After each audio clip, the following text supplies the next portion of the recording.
அதாவது நன்றி மறப்பது நன்றன்று, நன்றல்லது அன்றே மறப்பது நன்றுன்னு சொல்ற யார் பேசுறா? சாத்தான் வேதம் ஓதுகிற மாதிரி இருக்கு. சொல்லுவாங்கல்ல நம்ம ஊர்ல எல்லாம் சாத்தான் வேதம் ஓதுகிறதுன்னு. அது மாதிரி ஐயன் திருவள்ளுவர் எல்லாம் எடுத்து பேசுறாரு. அதாவது மற்ற கட்சியை சேர்ந்தவர்களோ தமிழ்நாட்டு மக்களும் முட்டாள்கள் நினைக்கிறாங்க. அவங்களுக்கு எல்லாம் எதையும் மறந்துடுவாங்கன்னு நினைக்கிறாங்க. நன்றியை பத்தி யார் பேசுறது? துரோகத்தை தவிர வேற எதையுமே தெரியாத பழனிசாமி பேசுகிறார். அவர் பேசுறதுல முதல்ல அவர் என்ன பேசுறாரு? அம்மாவுடைய ஆட்சியை கலைக்க முற்பட்ட போது பாஜக வந்து காப்பாத்துன்னு சொல்றாரு. அதே தவறு.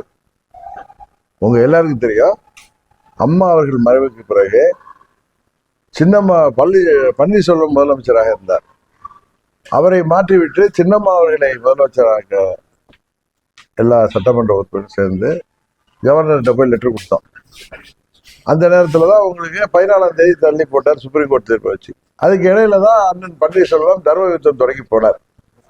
அப்பொழுது திமுக கொண்டு வந்த நம்பிக்கையில்லா தீர்மானத்தை இவரை காப்பாத்தினது பாஜக இல்ல, சட்டமன்ற உறுப்பினர்கள் 122 பேர். கரெக்டா? அப்ப பன்னீர்செல்வம் அவர்களுக்கு பின்னாடி யார் இருந்தாங்கன்னா உலகத்துக்கே தெரியும். தர்ம யுத்தத்துக்கு பின்னாடி யார் இருந்தாலும் சில பேர் ஓப்பனாவே சொல்லியிருக்காங்க. நான் சொல்றது எவ்வளவு தவறா பேசுறாரு பாருங்க.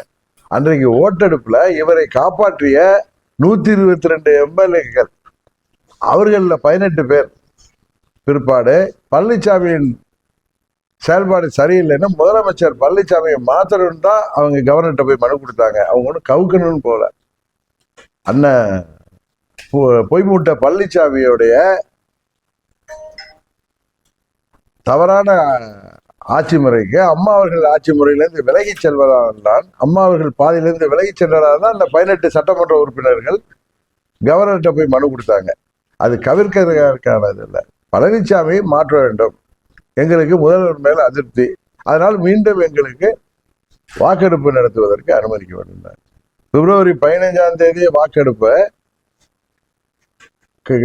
திமுக கொண்டு வந்த நம்பிக்கையில்லா தீர்மானம். அப்ப ஒன்றும் பாஜகவோ மத்திய அரசோ அவரை காப்பாத்தல. அன்றைக்கு பன்னீர்செல்வம் பிரச்சனைக்கு காரணம் என்ன என்பதை பழனிசாமி உட்பட தமிழ்நாட்டு மக்கள் எல்லோருக்கும் தெரியும். ஏன்னா அன்றைக்கு திரு பன்னீர்செல்வம் அவர்கள் 7ஆம் தேதி வரைக்கும் எங்களோட இருந்துட்டு போய் தர்ம யுத்தம் நடத்துனதை நான் சொல்லிதான் அங்க போய் இருந்தாருன்னு ஒரு பெரியவர் சொன்னார். அவருக்கு பின்னணியில யார் இருந்தாங்கன்னு தெரியும்.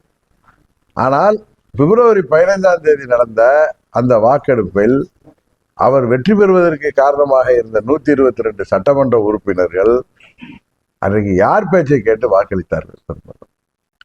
அதை அவர் மறந்துடுறார். எனக்காக வாக்களிச்சிருப்பாங்க அந்த மாபெரும் தலைவனுக்காக.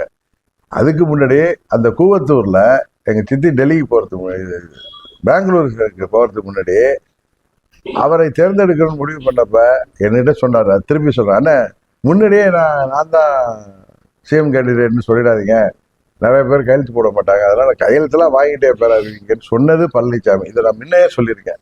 அதுக்கு பிறகு எங்க சித்தி பெங்களூர் போனதுக்கு அப்புறம் அந்த வாக்கெடுப்பு நடந்தப்ப சட்டமன்றத்துல நம்பிக்கையில்லா தீர்மானம் வந்தப்ப 122 எம்எல்ஏக்களை எத்தனை பேர் பிச்சுக்கிட்டு போக இருந்தாங்க, அவங்களெல்லாம் யார் தடுத்து நிறுத்தியது?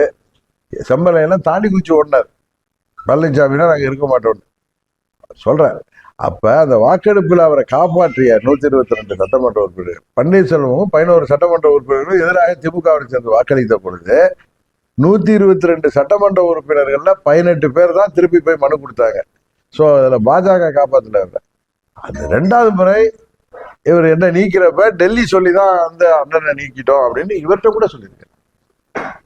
இவர் போய் கேட்டிருக்காரு, எதற்கு நீங்க 122 எம்எல்ஏல ஒருத்தர் இவர் போய் எதுக்கு நீங்க துறை பொதுச்சாளர் எதுக்கு நீங்க எல்லாம் சேர்ந்து கட்சி விட்டு நீக்கிறீங்கன்னு கேட்டது.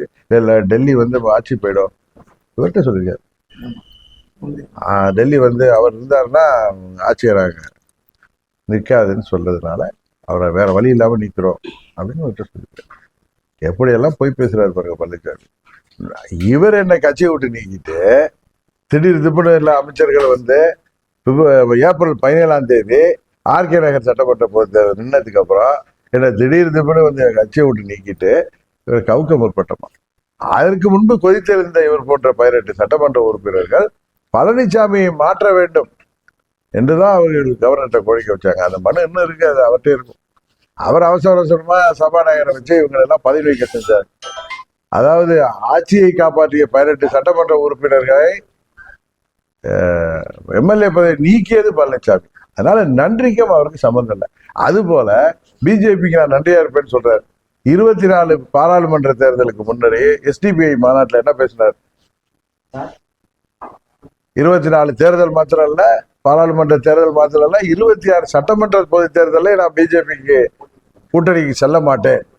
டெல்லியில போய் 24 சட்டமன்ற பாராளுமன்ற பொது தேர்தலுக்கு முன்னாடி அவங்க தேசிய ஜனநாயக கூட்டணி கூட்டத்துல மோடி அவர்களுக்கு வலதுபுறம் உட்கார்ந்துட்டு திரும்பி ஓடி வந்தவர் பழனிசாமி. இன்றைக்கு பாவலா காமிக்கிறார். அது மாதிரி இன்னைக்கு பேசுறப்பையும் பன்னீர்செல்வத்தை இவரை சேர்த்து வைத்தது யார் என்று பன்னீர்செல்வமே சொல்லியிருக்காரு. மோடி அவர்கள் சொன்னதுனாலதான் நான் மீண்டும் வந்தேன்.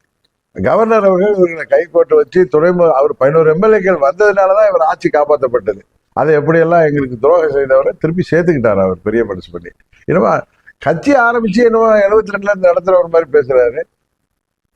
மற்றவர்களால் அவர் என்ன தேர்தலில் இருந்து ஜெயிச்சு முதலமைச்சர் வேட்பாளர் ஜெயிச்சு வந்தாரா? எப்படி எல்லாம் புருடா விடுறாரு தீனாரில் இருந்துட்டு. அடுத்தது அவர் தன்னை ஒத்த தலைமையை மாத்திக்கணும்னு நினைச்சப்ப பன்னீர்செல்வம் அதை எதிர்க்கிறாரு, அதனால வெளியேறாரு. இன்னொன்னு நேற்று பேசுறப்ப சொல்றாரு, நான் யாருக்கும் பயப்பட மாட்டேன், நான் எங்களுக்கு தன்மானம் தான் முக்கியம்னு பேசுறவரு இப்ப போய் டெல்லி போய் ஆதரவுக்கு தேட வேண்டிய அவசியம் இல்லை. அன்னைக்கு டெல்லிக்கு போனாரு மார்ச் மாசம். நான் அங்கிருந்து எங்க டெல்லியில உள்ள தலைமை கழக கட்டிடத்தை பார்க்க போறேன்னு போயிட்டு 6 கார்கள் மாறி திருட்டுத்தனமா போய் ஹோம் மினிஸ்டரை பார்த்துட்டு வந்த பழனிசாமி. சரியாதானே? அதுக்கப்புறம் இன்றைக்கு அவர் என்னென்ன புருடா அவுட்லாம் பேசிட்டு இருக்காரு. ஆனா அவருக்கு ஆதரவாக சில ஊடகவியலாளர்கள் அவருக்கு தோல்ல தூக்கிக்கிட்டு ஆடிட்டு இருக்காங்க. இன்றைக்கு பழனிசாமி யாரோட கூட்டணி இருக்காரு? அவரும் பிஜேபியோட தான் இருக்கு. ஏற்கனவே பாமக இருந்துச்சு, தேமுதிமுக இருந்துச்சு, ஆளுங்கட்சியா இருந்தாங்க, பணபலம் நிறைய இருந்தது. அத்தனையும் இருந்து ஆளுங்கட்சி அதிகாரத்தை பயன்படுத்தி 2021 இவங்களால ஆட்சிக்கு வர முடியல. எத்தனை ஆயிரம் கோடி செலவு பண்ணாங்கன்னு உங்களுக்கு தெரியும். இந்த பகுதியில எல்லாம் எத்தனை தொகுதிகள்ல ஜெயிச்சாங்க, யார் ஜெயிச்சாங்க, எதன் மூலம் ஜெயிச்சாங்கன்னு தெரியும். இந்த பகுதியில நமது டெல்டாவிலேயே வேதாரண்யம், நன்னிலம், இங்க ஒரத்தநாடு, அங்க விஜயபாஸ்கர் 4 பேர் தான் ஜெயிச்சாங்க. 4 பேர் எதனால ஜெயிச்சாங்கன்னு உங்களுக்கு தெரியும்.